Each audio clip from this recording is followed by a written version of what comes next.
Hello, আসসালামু আলাইকুম ওয়া রাহমাতুল্লাহি ওয়া বারাকাতুহু। আপনারা সবাই কেমন আছেন? আশা করি ভালো আছেন। তো আমি এই মুহূর্তে চলে আসছি কালীগঞ্জ। তো কালীগঞ্জ আসার পরে দেখতেছি প্রচন্ড পানি। এত পানি যে এগুলা জমিগুলা লাগাইছিল, বুঝছেন? এগুলা জমিগুলো লাগাইছিল, দেখতে পাচ্ছেন ওইদিকে একটু ক্যামেরাটা দেখাও। এগুলা জমিগুলো লাগাইছিল, কিন্তু লাগানোর পরে পুরোটা বৃষ্টি হওয়ার কারণে একদম সবকিছু ডুবে গেছে। তো এদের কষ্ট দেখে আসলে আমারও অনেক কষ্ট হচ্ছে। তো আমার এই ভিডিওটা আপনারা যদি কালীগঞ্জের আশেপাশে আমার ফ্রেন্ড ফলোয়াররা দেখে থাকেন, অবশ্যই আমার চ্যানেলটাকে সাবস্ক্রাইব করে থাকবেন। আর ফেসবুকে বা ইউটিউবে যদি পেয়ে থাকেন, অবশ্যই ফলো দিয়ে পাশে থাকবেন। আর কতটুকু পানি নামতেছে এটা আমি আপনাদেরকে দেখাবো। প্লিজ একটু আমার সাথে থাকবেন।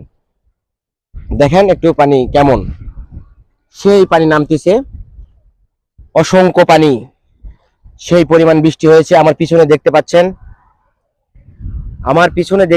একদম, আমার পিছনে দেখতে পাচ্ছেন পুরাটা মাঠ একদম সাদা হয়ে গেছে, পুরাটা মাঠ। ঠিক আছে।